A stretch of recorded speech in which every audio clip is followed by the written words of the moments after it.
Um dos maiores sucessos da Netflix, La Casa de Papel, teve a quarta temporada lançada no dia 3 de abril deste ano. A produção do grupo de assaltantes liderados por Professor conta com diversas cenas de ação, além de uma trama surpreendente, fatores que contribuem para a popularidade da produção.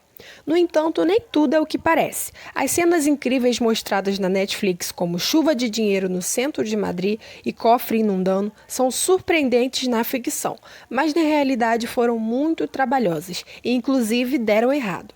Conheça agora algumas curiosidades que você talvez não saiba sobre as temporadas da série.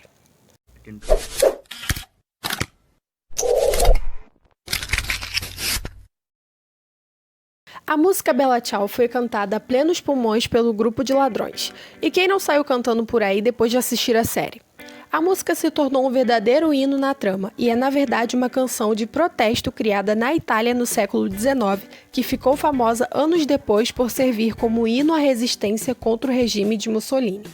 Ela é cantada quando se quer falar sobre liberdade e sobrevivência em tempos difíceis. Além disso, a série ainda conta com outra referência bastante importante, como quando o professor toca no piano o tema do filme Golpe de Mestre, um dos maiores clássicos do cinema sobre assalto.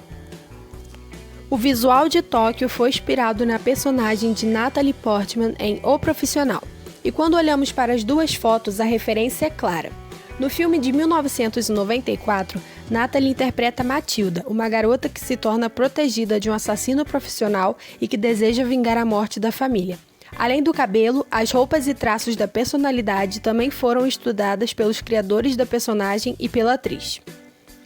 A fachada que vemos como a Fábrica Nacional de Moeda e Timbre durante toda a série, na verdade, não é a Casa da Moeda Espanhola.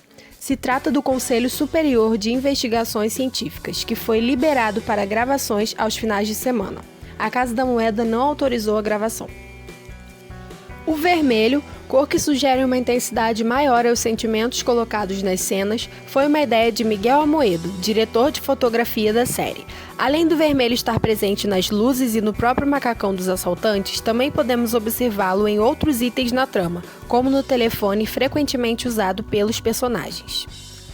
Na trama, Berlim sofre de uma doença chamada miopatia de Elmer, só que isso não existe de verdade.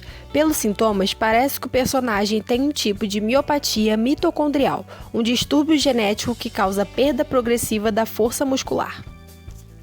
Oslo, Moscou e Nairobi se chamariam Valência, Camarões e Chernobyl, na primeira versão da série. No entanto, esses nomes não foram totalmente desconsiderados na trama.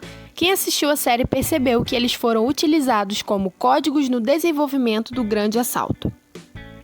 O primeiro episódio da série contou com nada menos que 52 versões. Os produtores trabalharam duro para chegar na versão que estreou na TV espanhola.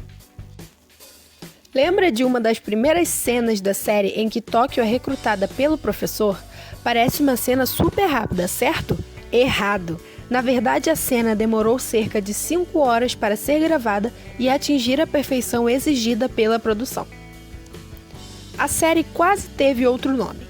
Antes de escolherem La Casa de Papel, a produção trabalhou com o título de Los Desarrociados, que significa Os Desalojados, em tradução livre. A ideia era pelo fato de que todos os criminosos deixam suas casas antes de embarcar no plano do professor.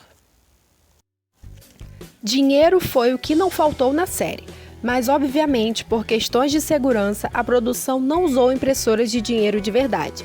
Eles usaram prensas de jornal para fabricar o dinheiro fictício, e boa parte dele é feito com papel de jornal. Segundo o criador da série, Alex Pina, o final de La Casa de Papel foi pensado para os telespectadores que iriam se alegrar com o sucesso do roubo. Sabemos que fora do mundo fictício não seria bem assim.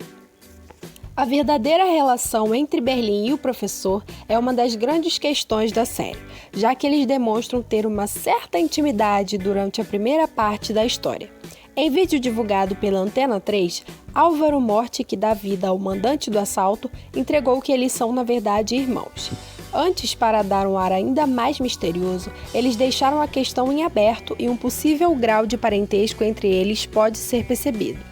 Álvaro Morte revelou que Berlim era seu irmão mais velho, filho de uma mãe diferente, compartilhando apenas o mesmo pai.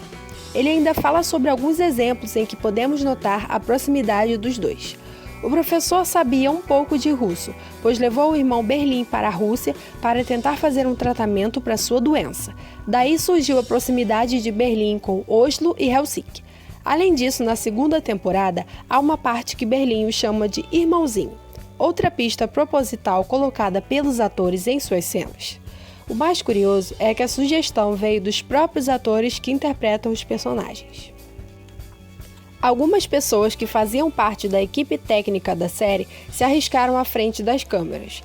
O diretor Alejandro Bazzano fez uma breve participação como Dr. Sérbio. Já o assistente de direção Daniel Higueiras fez figuração como um dos agentes que trabalham com Raquel na tenda da polícia. Os episódios foram gravados em ordem e os atores só recebiam o roteiro para cada episódio quando já estavam no set de filmagem, ou seja, ninguém sabia o que ia acontecer com o próprio personagem que estava interpretando.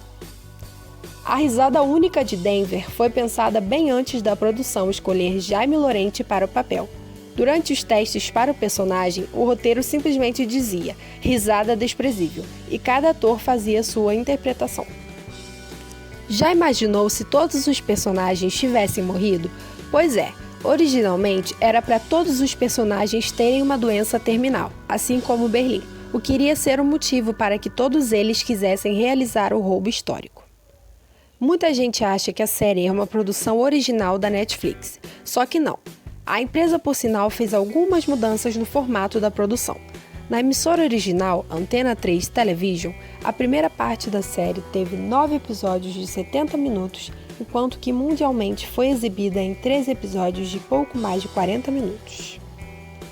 Quando estreou nas TVs espanholas, La Casa de Papel não fez tanto sucesso assim, mas quando passou a ser transmitida em outros países, como o Brasil, os atores sentiram o impacto do sucesso.